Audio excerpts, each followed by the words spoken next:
Mm.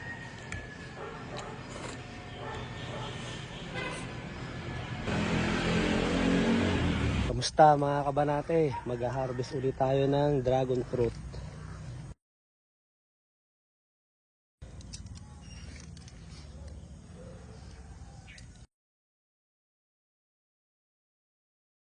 Yan sinasabi mga kabanate, pag may itinanim, may puputihin.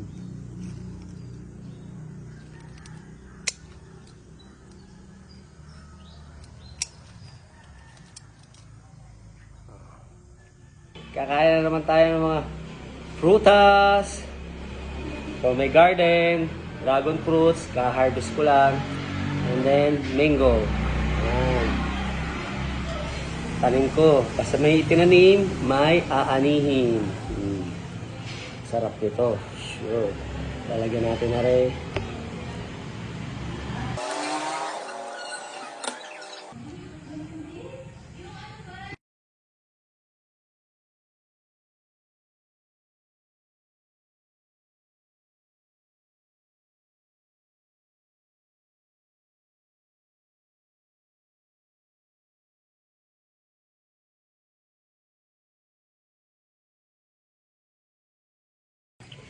Titikman na natin mga kabanate.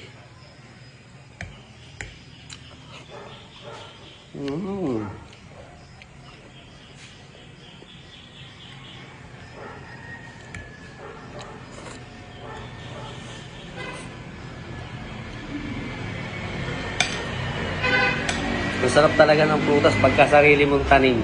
Wow! Fresh na fresh.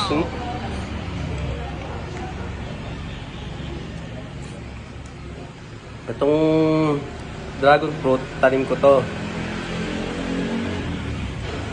Doon sa likod namin itong mangga, galing sa kapitbahay.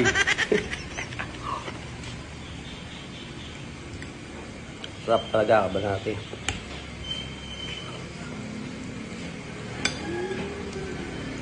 Sa mga nagtatanong kung magkano ang price ng dragon fruit ngayon, parang mura na lang siya, parang 3 pieces 100 na lang, 35 ang isa.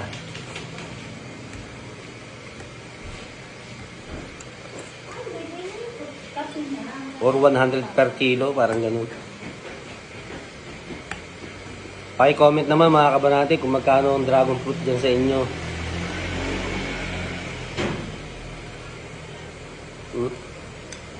Sarap niya oh. Lalo siguro to kung yung isi-shake mo. Sarap. Itong tira, bibigay ko kay Mrs. Banate. At nung isang araw niya pa tinatanong niya kung hinog na daw yung aming dragon fruit. Yung dragon fruit ko nga pala kabanate, yan. Nagsimula lang ako sa isang sanga. Itinanim ko. Hanggang sa dumami na siya ng dumami. Madami na nga rin ako naipamigay na puno niya. Ang ganda niyang mamunga.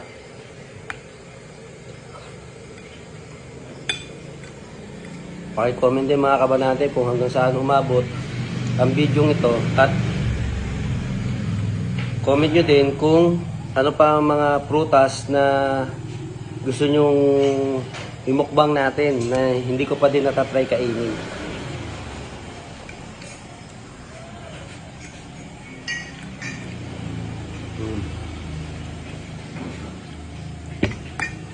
At sana po ay continue ang inyong pagsuporta sa aking mga vlogs at mga reels ko. Suportahan nyo ako.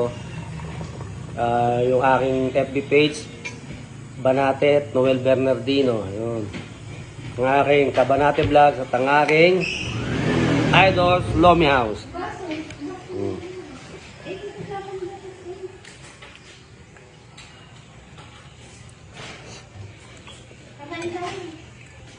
So, happy eating. God bless. Banate!